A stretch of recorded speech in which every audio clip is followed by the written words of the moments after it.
하나님의 은혜와 사랑으로 예배하며 하루를 시작하게 하시니 감사합니다. 이 시간 함께 찬양한 것처럼 전에 하던 우리의 헛된 일을 애통하게 여기기를 원합니다. 겸손하게 엎드려 주님의 용서하심과 긍휼하심의 은혜를 우리가 기대하오니 큰 은총을 더하여 주시옵소서.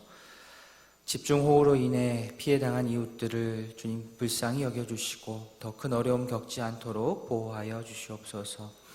이 새벽 예레미야 말씀 앞에 섭니다.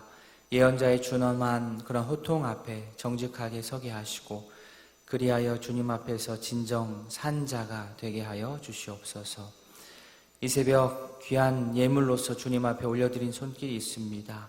가족들의 사랑과 은혜를 위하여서, 건강을 위하여서 간구하는 그 기도의 제목을 들어 응답하여 주시옵소서. 오늘 하루도 주님의 손에 맡겨드리며 예수님의 이름으로 기도합니다. 아멘.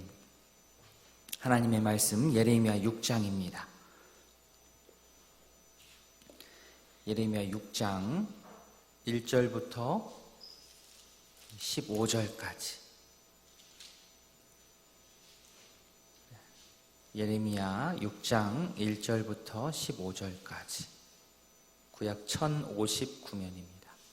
우리 한 절씩 교독하겠습니다. 베냐민 자손들아, 예루살렘 가운데로부터 피난하라. 두고아에서 나팔을 불고 베닷게렘에서 깃발을 들라. 재앙과 큰 파멸이 북방에서 엿보아 오미니라. 목자들이 그 양떼를 몰고 와서 주위에 자기 장막을 치고 각기 그 처소에서 먹이리로다.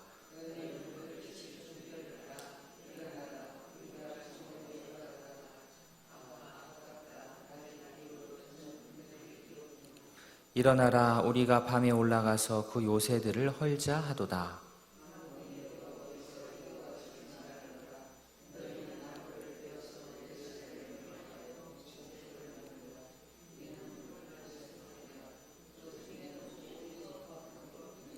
샘이 그물을 솟구쳐냄 같이 그가 그 악을 드러내니 폭력과 탈취가 거기에서 들리며 질병과 살상이 내 앞에 계속하느니라.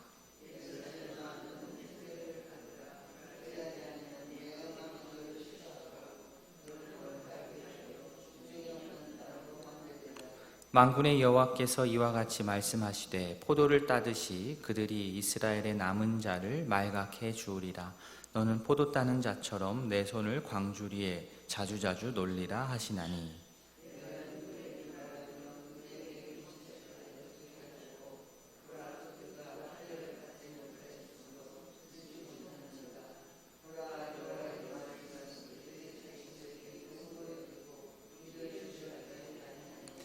그러므로 여호와의 분노가 내게 가득하여 참기 어렵도다. 그것을 거리에 있는 아이들과 모인 청년들에게 부으리니 남편과 아내와 나이든 사람과 늙은이가 다 잡히리로다.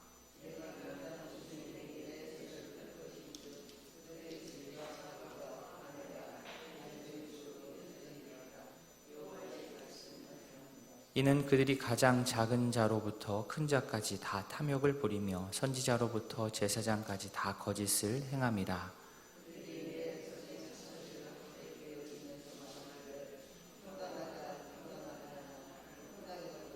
같이 봅니다.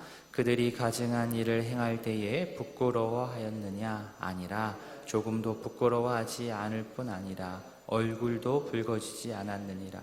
그러므로 그들이 엎드러지는 자와 함께 엎드러질 것이라. 내가 그들을 벌하리니 그때 그들이 거꾸러지리라. 여호와의 말씀이니라. 아멘.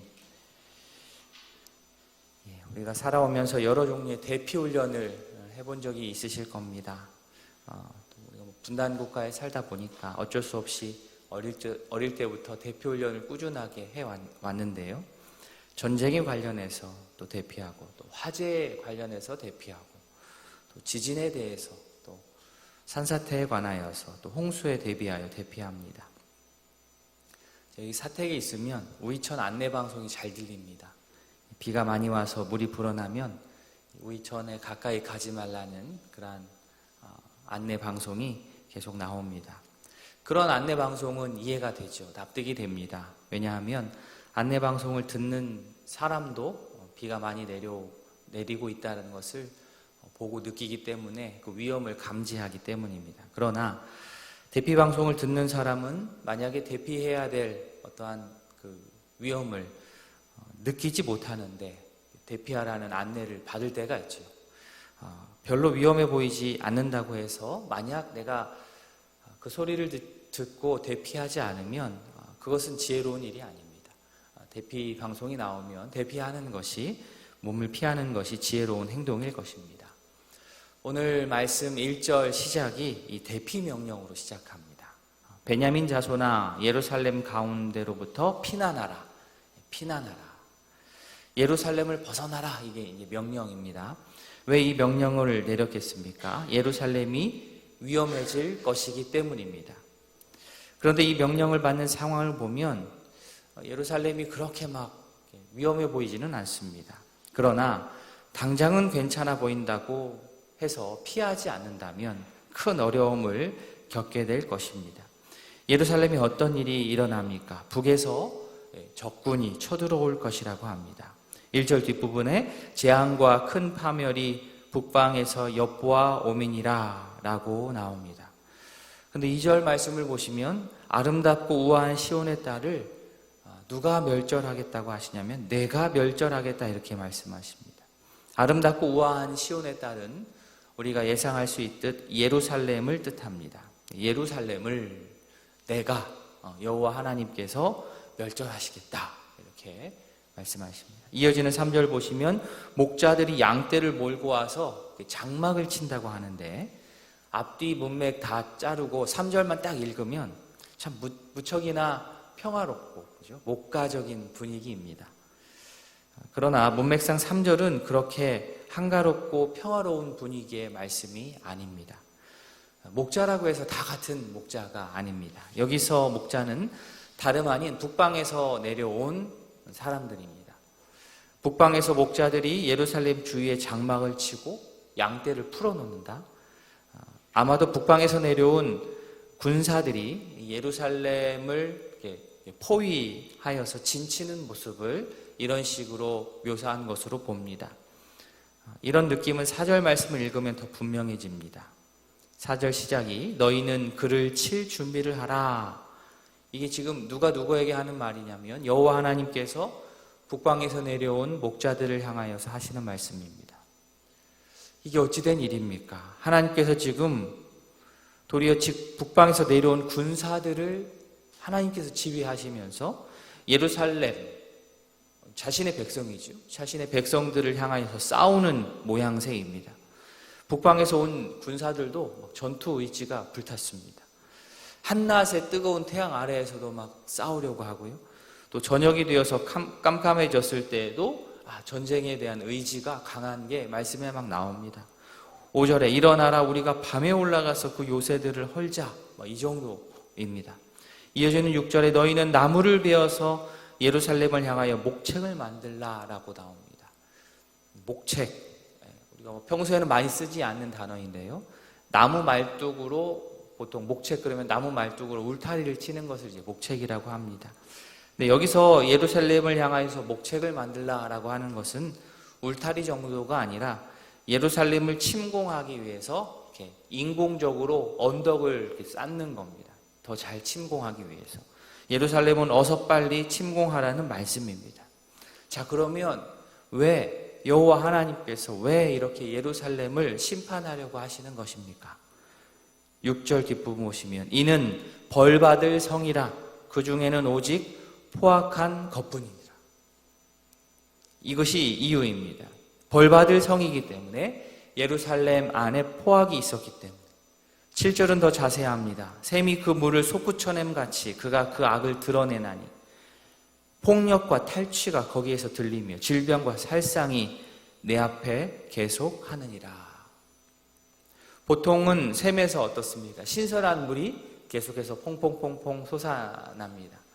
샘물이 그래서 신선한 것이죠. 그런데 상상을 해보시면 악함이 샘에서 샘물처럼 계속 악함이 계속 솟아난다고 한다면 어떻겠습니까? 예루살렘이 벌받을 성, 포악한 곳인 이유는 그 가운데에 말씀처럼 폭력과 탈취가 샘물 솟듯이 끊임없이 그 예루살렘 안에서 계속 솟아났기 때문입니다.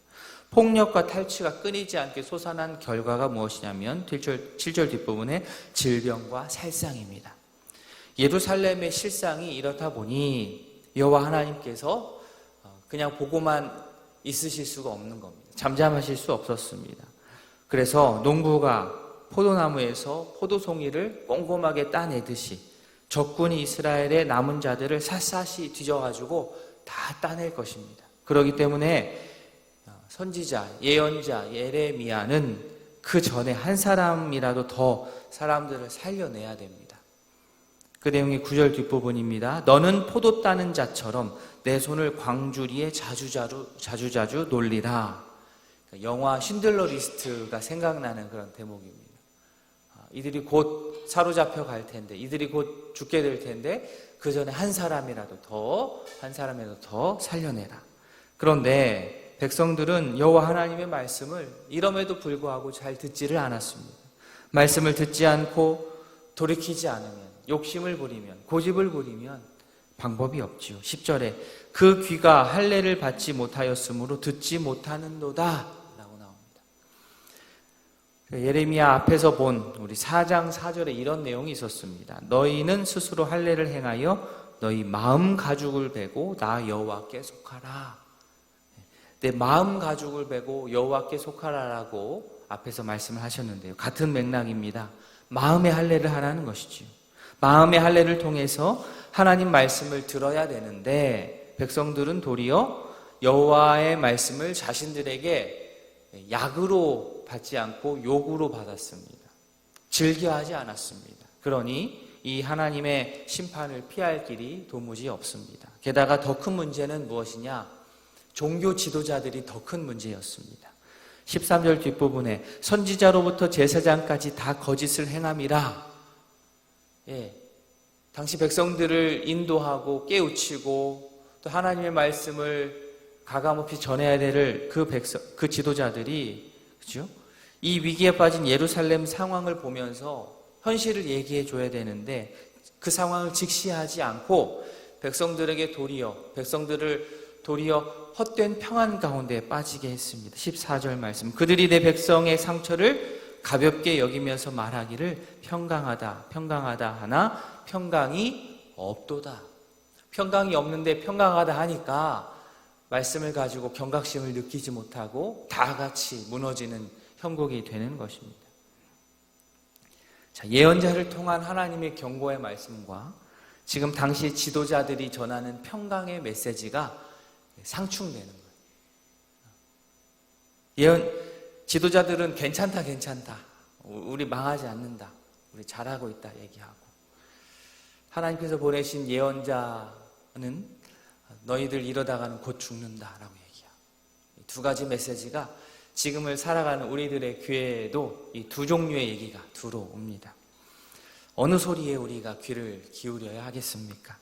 하나님께서 돌이키라고 말씀하실 때, 돌이키라는 기회를 주실 때, 하나님의 대피 명령이 내 귀에 들릴 때, 안주했던 내 자리에서 우리가 벌떡 일어나서 주께서 원하시는 그 자리로 우리가 달려나아갈 수 있기를 원합니다. 우리 살아가면서 이런저런 핑계 댈 것 참 많지만 그런 핑계는 이제 그만되고 하나님의 훈계를 받아서 생명을 누리는 주의 참된 백성, 말씀에서처럼 할례 받은 귀를 가진 백성으로 우리가 살아갈 수 있기를 진심으로 소원합니다. 아멘. 우리 기도하도록 하겠습니다. 시간 기도하실 때에 말씀을 위해서 말씀 기억하면서 기도해 주시고, 우리 두 가정 집중하여 기도하겠습니다. 박영길 집사님 가정입니다. 가족, 자녀들 건강의 복을 위해서, 경제적으로 어려움이 없도록 자녀들의 앞길을 인도해 주실 수 있도록, 직장을 위해서, 하나님의 영광을 위해서 기도해 주십시오. 우리 신민숙 권사님 가정입니다. 남편 김기곤님 구원을 위해서, 또 형제 구원을 위해서, 자녀들 말씀에 굳게 설 수 있도록 온 가족 건강을 위해서 기도해 주시고요. 우리 환우들의 건강과 회복을 위해서 우리가 기도해 주시기를 바랍니다. 또 중고등부 수련회 앞두고 있습니다. 이를 위해서 기도해 주시고, 또 홍수로 인하여서 피해 입은 그러한 나라의 어려움들을 위해서도 우리가 한번 기도하는 시간 갖겠습니다. 다 함께 기도하시겠습니다.